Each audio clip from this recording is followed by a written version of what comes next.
maybe it's a personality thing, but like I'm not particularly controversial in any of my marketing. I do think people take that stance, like we are the young upstarts, or we are going to make a point of disagreeing with this company so that we kind of get engagement. Whether they believe what their sort of stance they're taking or not, it's almost that sort of strategy of there's no such thing as bad press, and it's probably effective short term, and that's why people are doing it. But if you're looking to build a sort of a future-proof business, it comes back to that idea of authority being about consistency. Unless your whole strategy is to be controversial, it's more of a short-term gain tactic. I think strategy is even a strong word. I think it's a tactic. With AI making it easier than ever to create content, B2B buyers are drowning in a sea of digital noise. To rise above this noise, the new differentiator needs to be delivered through authority. More often than not, it's the credibility of a brand's messaging that decides whether they're shortlisted or ignored. So how can B2B companies leverage this and build their credibility? Welcome to this episode of the B2B Marketers on a Mission podcast, and I'm your host, Christian Klett. Today, I'll be talking to Jamie Thomson, who will be answering this question. He's an award-winning copywriter and founder at Brand New Copy, who puts strategy at the center of the process to define what the copy should achieve. Tune in to find out more about what this B2B marketer's mission is. Okay, and off we go, Mr. Jamie Thomson. Welcome to the show, sir. Hi, Christian. It's good to speak to you again. Thanks for having me on. Great to have you here. I mean, we had such a dynamite conversation like a few weeks ago. I should have hit record on that conversation too, right? Yeah, we did. Yeah, absolutely. Jamie, I'm really looking forward to this conversation because, one of the things that you're going to talk about today is near and dear to me as somebody that also dabbles in the world of copywriting for B2B. But so here we go, right? So, Jamie, you're on a mission, I'm going to say, to help B2B companies to define their messaging, strengthen their positioning, and communicate with authority across every channel. So this is really serious stuff here, okay? So for this conversation, I'd like to focus on the topic of why authority now matters more than visibility in B2B, right? So I'd like to kick off the conversation with two questions, right? And I'm happy to repeat them. First question is, why do you believe authority is important, especially in an age where AI is creeping into B2B content and everything else? And where do you see a lot of B2B brands falling flat with the authority piece? Yeah, so I think authority is more important now than it ever has been because, like you said, because there's a lot of LLMs now kind of doing a lot of the marketing work that was maybe handled by humans before. I think that the sort of background context to this is that as marketers we don't have as much control over the visibility of our content as we used to. Take Google for example. You now have AI overviews. So even if you get to position 1 in Google, you're still at the bottom of the page because you've got your AI overviews, you have sponsored results, and then there's the organic listings underneath. And even if you're at position 1, you're still at the bottom of the page.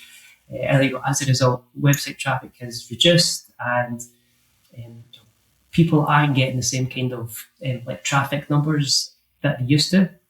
On LinkedIn as well, the way that the algorithms are sort of working nowadays, there doesn't really seem to be any rhyme or reason as to which posts perform well. It seems to be the sort of the casual off the cuff posts that seem to get a lot of attention, whereas the genuinely useful thought leadership stuff is kind of being pushed to the back burner a little bit. So I think authority is important because we don't have as much control over visibility as we used to. And I think it's the genuinely useful content that is the stuff that's going to get shared, whether or not the algorithms are going to push that. So if you have produced a piece of content that has really unique data points that is genuinely useful to other businesses, then it's going to get shared online. It's going to get shared internally between companies, and it'll get linked to as well. And then, to answer your second question, where do a lot of sort of B2B brands sort of miss the mark? I think I think the main thing is that the content that they're producing isn't genuinely useful.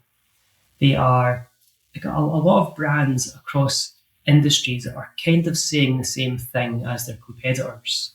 And I mean, I don't know for sure, but I have a sort of inclination that that is down to LLMs because they're kind of relying on like ChatGPT for their ideas. They're asking ChatGPT to give them ideas for content. And ChatGPT, it can give you the output, but it can't give you the input. It's a technology of averages.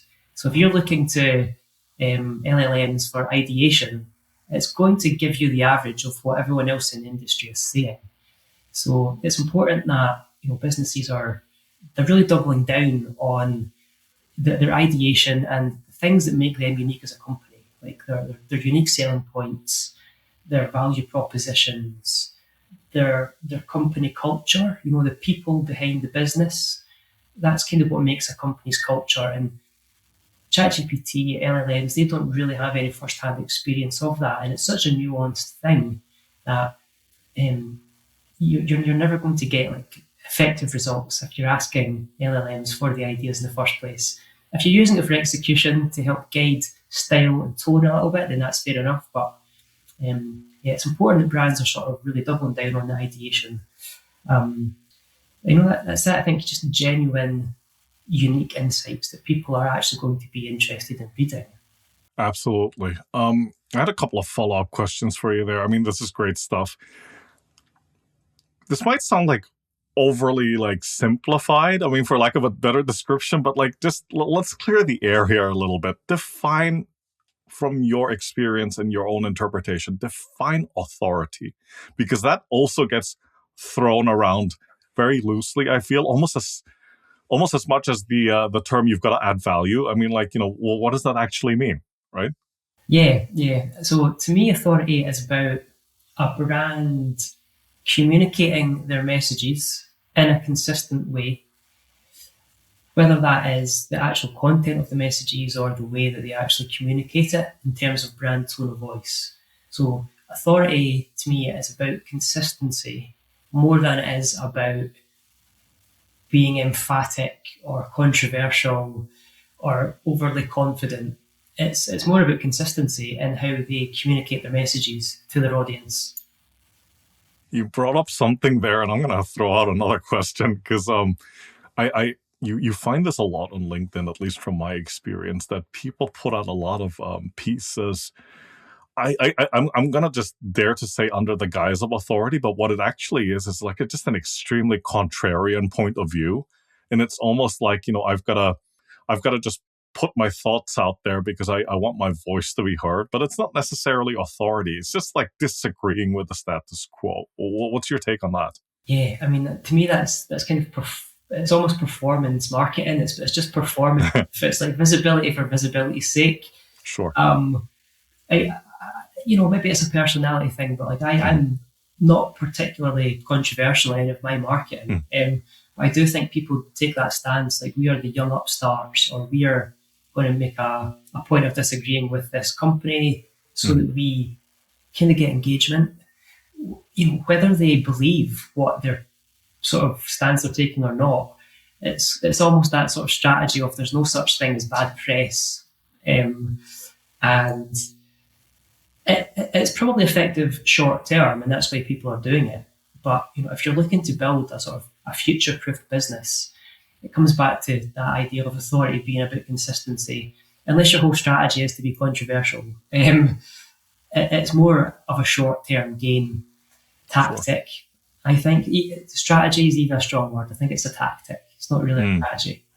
Yeah. I love that you said it was performance marketing. And it almost feels like they're playing the algorithm, or they're trying to like just get more engagement. And it's true, like whether they actually believe what they're saying or not, at least they're getting more eyeballs on, oh, look what this guy said, right? Like, yeah, I mean, you see it in so many different ways. Like a lot of the time it's with job postings as well, like especially for like consultancies and freelancers. You see like, you have a potential opening for a freelance position,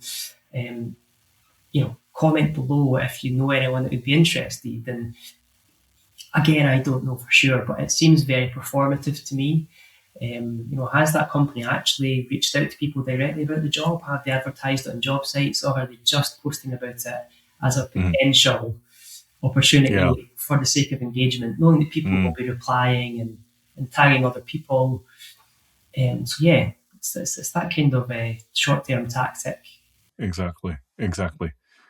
Before we go on to the next question, I had one final follow-up for you on this topic, right? Like, so where do you believe that sometimes things go awry with brands because it's about time and speed. They need to get something out quickly. They need it the day before yesterday. And hurry up and let's get some volume out there. Let's get plenty of content out there, right? So that's one thing. The second thing is, do you feel that they miss the mark also because I'm just gonna say it, they just genuinely don't understand who the target audience is? Yeah, I think you're right in both accounts there. I mean, you know yourself, Christian, how long it takes to produce a good piece of content. It takes research. It's not something that you can kind of write in half a day. So Nope. I do think that's part of it. There's that sort of pressure of always having to be seen. And so, yeah, I think people are putting stuff out. A lot of businesses put stuff out either because it's trending, because they see other people are doing it, or because they have, they've asked their LLMs for topic ideas. As a technology of averages, it's going to give you ideas that are already out there. So yeah, I think that's definitely part of it. And then the second part, I think you're totally bang on with that as well. I think a lot of people just don't really understand what their positioning is in the industry. I say people, I'm talking about businesses, but at the end of the day, it's still people that you're talking to. Like, even though it's B2B, it's business to business, the people making the decisions are still human beings. So your content needs to resonate with them. And I think people now have this kind of detector of when something has been genuinely thought out. Thoughtful content it's kind of becoming few and far between. Because of like LLMs and because people can produce things quickly, and it's kind of content for content's sake. So yeah, I think people just don't understand their positioning in the industry and what their values are and what stance they're taking. Really, they're kind of just jumping from one topic to the next, hoping that something's going to go viral. Which I guess they're hoping will then lead to some sort of business outcome, i.e. sales. But the stuff that makes the sales is the stuff that's really, that had to be kind of properly thought out, in my opinion. Yes. Oh, yeah. Imagine that. Wow. Properly thought out. Right. Look. Absolutely. I'm glad you brought that up, because that's a great segue into the next question about key pitfalls. Yeah. Right. I mean, we're talking about like a brand building its credibility and authority. What are some of the key pitfalls that B2B marketers and their companies need to look out for, and what should they be doing instead? Yeah. I mean, I think that one of the key pitfalls that I see is the whole visibility for visibility's sake thing. It's kind of a vanity metric in a way that, so like you've made this piece of content and it's been read 1,000 times, or you've made a post and it's been liked by 200 people. And unless that is tied to a business outcome, it's just visibility for visibility's sake. So one of the key pitfalls is that I think a lot of companies don't tie their content strategy to their business outcomes enough. They're kind of chasing engagement because it looks good in reports, it looks good to stakeholders. But the reality is, unless that content has resulted in an inquiry or a product sale, how successful has it really been? If it was just like a one-off, let's try this, unless it's part of a strategy, but if it's a one-off and it hasn't really resulted in like a sale or an inquiry, then can we deem it to be successful? And that's up for the business to decide. But I think that's a common pitfall. And I think the second one for me is just what we said before about trends. Like, I see a lot of this, because I work with businesses across a few different industries, mostly finance, technology, energy and sort of sustainability. And I see a lot of businesses jumping on trends in terms of the things that they're talking about, like their messaging. It's almost like one person has started talking about it and they're keeping an eye on their competitors and they think, well, we need to keep up with that. So we need to have an opinion on this as well. And I mean, there's a time and a place for jumping on trends, especially if it's something that there is an expectation on that company to respond to, like a world event. But it needs to be part of their overall strategy for it to be effective. Otherwise, it's just reactive. It's kind of firefighting. It's not really cementing any like real foundation for the future. So yeah, those would be my two common pitfalls that I see. You'll excuse me if I'm grinning here, but the points you brought up just reminded me of a client that I worked with many years ago. I'm not going to say who it is to protect their identities, but part of the briefing was that they asked us to come up with a viral video. Mm-hmm. Okay, and to which I said, respectfully, you don't get to decide if your video is viral, right? That's something that the market decides, and believe it or not, Jamie, it was in fact a B2B campaign. So that already in itself made me scratch my head a little bit at the brief. Yeah, and it was one of those moments where, okay, well, why are we doing this? What are we hoping to achieve? What's the outcome, and how is that exactly? How does that tie in, like you said, to your business goals, right?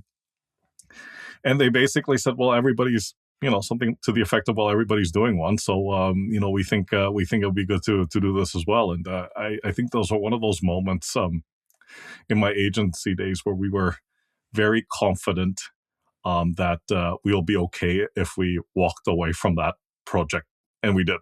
We just said, like, sorry, can't help you, right?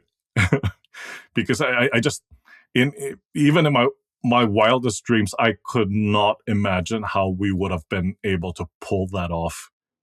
Not from a production perspective, because if you want to make a video, there's many ways to do that.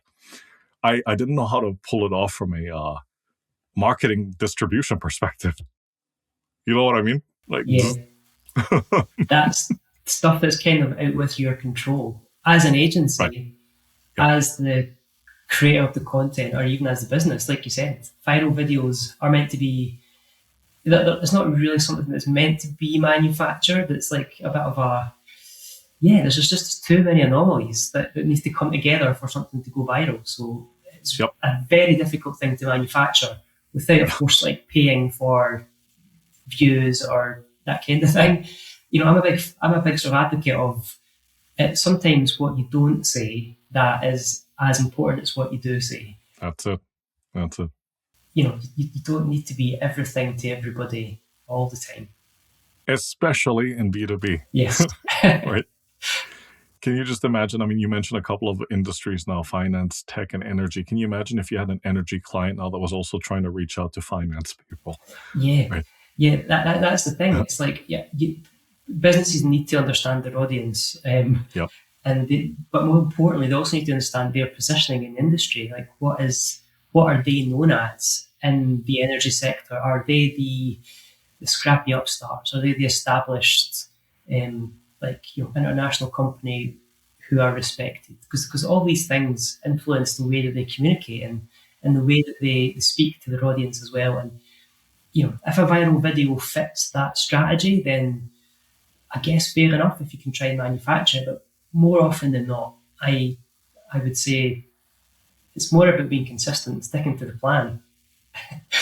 It's an expensive gamble. It is an expensive gamble. Yes. Expensive gamble. Yes. All right. In our previous conversation, you talked about, it's the credibility of a brand's messaging that decides whether they're shortlisted or ignored. Could you elaborate on that? Yeah, I think the sort of credibility anchor comes from the consistency side of things. If you are consistently communicating your messages, in a way that is also consistent with brand voice, then you are more likely to be remembered by people. Like I think there's like a marketing statistic that says, the average consumer, I know we're talking about business to business, but people in general, the average like consumer, they need 12 touch points in order to like for that to result in a sale for a business. So that could be like they need to see the same message 12 times before it really hits home or before they realize that's something that they need. I'd imagine it's probably even higher in social media where people are consistently scrolling. But given that sort of like 12 touch point, like it sort of demonstrates the need for how consistent you need to be in order to have the credibility. And like, if you're not being consistent and you're just saying the same thing as everybody else, then you are essentially becoming like an average brand like everybody else, and that's forgettable. Whereas the companies that are really sort of digging deep into their own data and their statistics and the signals that they are seeing in the industry that only they have access to, that they can make known in their communications, then those are the ones that are ultimately going to be remembered. Yeah, no, absolutely, absolutely. And on that note, if you could just walk us through how you think B2B marketers can use that messaging and copywriting to establish credibility, especially in the B2B context. We're always talking about decision makers or buying committees. So we're not just talking about one person, right? We're talking about as the name suggests, a committee, so a group of people, right? Yeah. I mean, the way that I sort of generally do it is with clients, I host a workshop. And like during that workshop, we would first of all establish their messaging. So, what is it that the business wants to say in the first place? And then we work out like priorities. What messages are the most important for the specific channels that the business uses? And then we look at like more on the execution side of things, like the tone of voice and the style, and that kind of thing. But businesses can do this themselves in house, following like a sort of simple 3-step like formula. Essentially, just deciding what they want to say, i.e., their messages, which messages are the most important, and how do they want to communicate it. And like with the last part on the execution, that's where LLMs can be useful. Checking grammar, working things from notes, using it like to proof. But the initial idea needs to come from the business. So yeah, I think by following that process, it makes the ultimate, like the sort of final content appear more thoughtful, and people do pick up on that. Like that, there's a reason that reports and statistics and like white papers do well for generating leads. It's because they are genuinely useful. They're thought leadership pieces, as opposed to just one person's opinion, who is maybe the same as someone else's or the opposite, controversy for controversy's sake. People can really tell when like a piece of content has had a lot of thought into it, and businesses notice that. And it's just that's the kind of content that resonates with people. Like I said before, like even though it's business to business, you're still communicating to people, regardless of who the target audience is in the industry and the demographics. It's still a person that's making the decisions as to whether they're going to use that company's services or buy their products.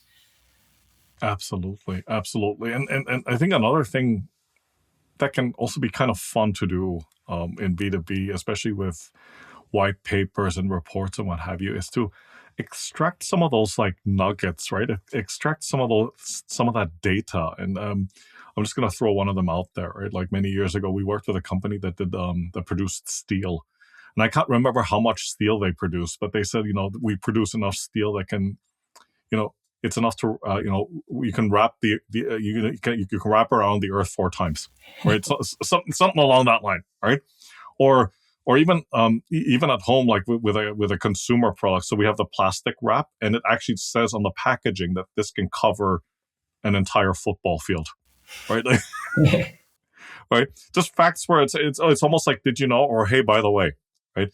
And then you can get into something more serious too, because we're dealing with reports like that as well. Like last year, last year, most retail brands invested about 30% more on AI.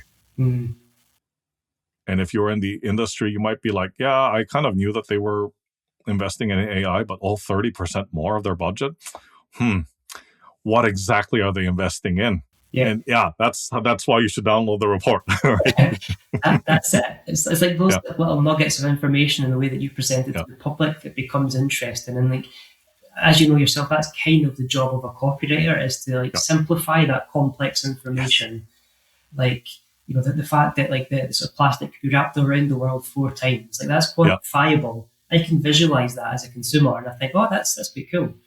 But if you just gave me the cold hard stats without context or without that sort of like visual with it, it doesn't really mean much to me. And yeah, that's kind of the job as communicators and sort of B2B, is to simplify that complex information, look for the nuggets. And if you have a genuinely useful report, that can be enough to give you like months worth of content, like on social media and sort of thought leadership articles, just like expanding on an idea within that report. So yeah, like it might take a bit of investment up front initially to get the data and get the process for gathering that data and getting the methodology in place. But once you've done that and you've written the report and it's out there, you know, that gives you content for potentially months. Absolutely. And I think that's one of the challenges of a copywriter, right? Like, how do you there's this expression in North America, like, how do you get more juice out of the squeeze, right? So how do you stretch that, give it more longevity, right? Beyond, well, here's the report, off you go, right? Like, just like you said, like stretch it out for even like months, have more ammunition for like social media content, promotional content, perhaps even something on the website, something along that line. Yeah. Right? It's about strategy. That's the word. If you have the strategy in place, then that stuff will follow, because you'll have thought about it before the report was even published. So, Yep. Absolutely. Okay. I mean, on the topic of authority, give us some practical techniques for signaling authority across websites, campaigns, and proposals. And I know this isn't a one sentence answer, right? But off you go. Yeah. I mean, I think the first thing that comes to mind is taking a stance. And I don't mean being controversial, but I mean having a clear idea of where the company stands in the industry, like what their positioning is. That in itself is a useful technique. It's not something that you can like achieve overnight, but like with a workshop with someone and getting it all documented, that can give you a clearer sense of purpose as a business. I also think demonstrating expertise, like through thought leadership content, is a really useful technique for signaling authority. If as a company, you may not even realize it, but you have access to data that other companies don't. That in itself is unique. Even if you don't have as much data, or if your data says something different from your competitors, it's still your data and it's still useful. And that's the kind of thing that can be turned into thought leadership content. We've discovered that 50% of X, prefers this. That kind of like insight-driven like content is the stuff that generally performs well, because people are naturally drawn to it and they find it genuinely useful. I think it's just that kind of idea of like social proof, like showing that you know what you're talking about as a business rather than simply telling people, because that's what like LLM content tends to do. It makes vague claims that anybody can make, but the proof is in the pudding. Like the businesses that actually demonstrate their expertise are the ones that get remembered. And so that kind of comes through thought leadership stuff, which is data driven. Even if it's as simple as like social proof, like providing evidence of a case study that you have written with a client or like a business outcome, that is a signal of authority. It shows that you can back up all the claims that you're making in your messaging. Uh, yeah, yeah, those would be my kind of like my sort of top two practical Mm-hmm. tips Mm-hmm. for Yeah, signaling authority. absolutely. Yeah. Absolutely. Well, you've laid it out so beautifully. It sounds, on the from the outset, like very easy to do, but we all know that, in reality, it's much more challenging, right? Yeah, that's it. Um, Jamie, I know that you're an award-winning copywriter, and you're not a sage, and your job is not to prophesy. But I'm gonna have to ask you to like assume that role for a second, all right? Like, looking like just down the road, with everything that's going on now, and we've talked about AI and LLMs and whatnot. Um, Perhaps some practical advice as we're now at the time of this recording at the beginning of 2026.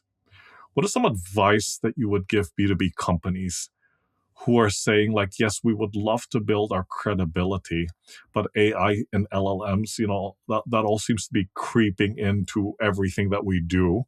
Um, Give us some advice on how to deal with that moving forward. Yeah, that's a good question. I think my sort of advice would be to take the time to understand your positioning and to document it. So, it's that kind of the way that the sort of the marketing is going and the way that the industry is evolving. I do think the businesses that are going to like be here in the next 10 years and are going to have that like longevity are the ones that are kind of investing the time in now to understanding where they are positioned in their industry and where they want to be positioned in 10 years' time. But crucially, like having it documented so that it's being used consistently across the business. From sending internal emails to writing reports for the public.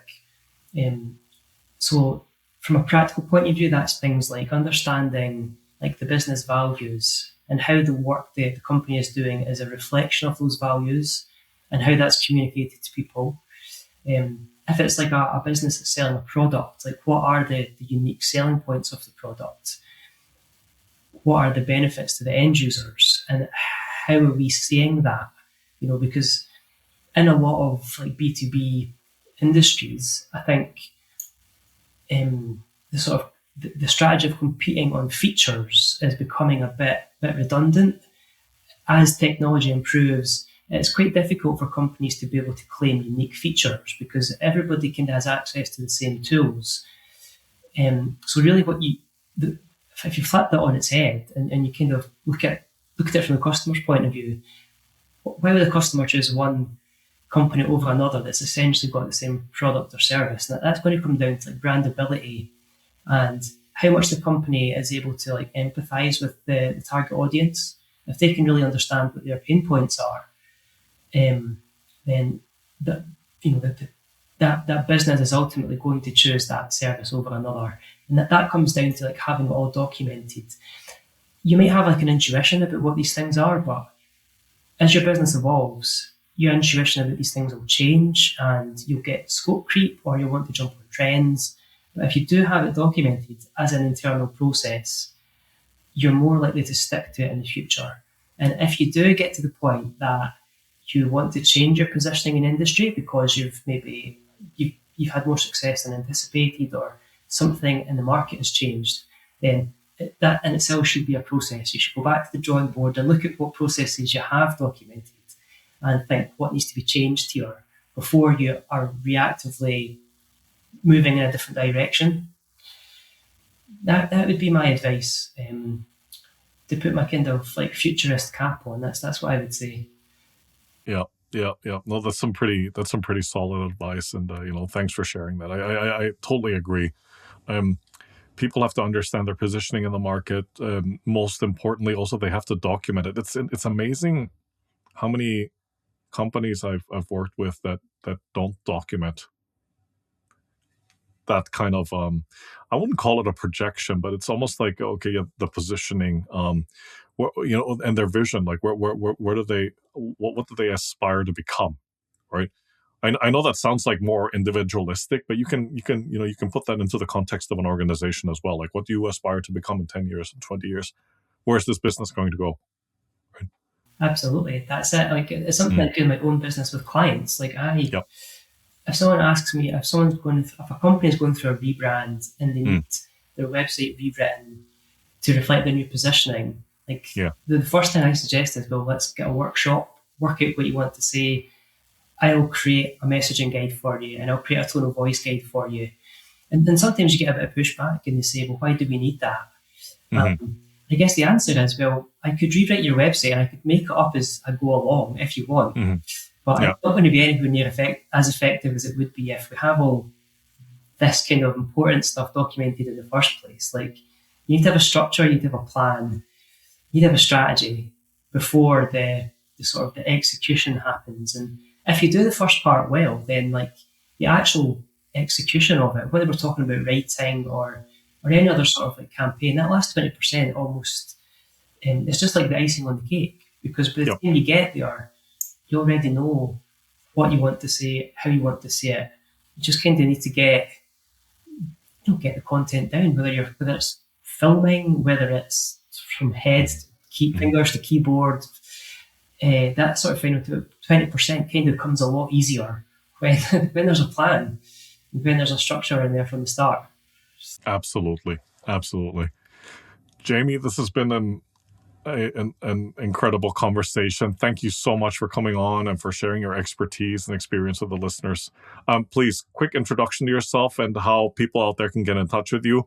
And for those that are listening to the audio version of this recording, Jamie and I are actually color coordinated today. We were emailing each other before, making sure that we were going to be comfortable. That's it. Thanks very much for having me on, Christian.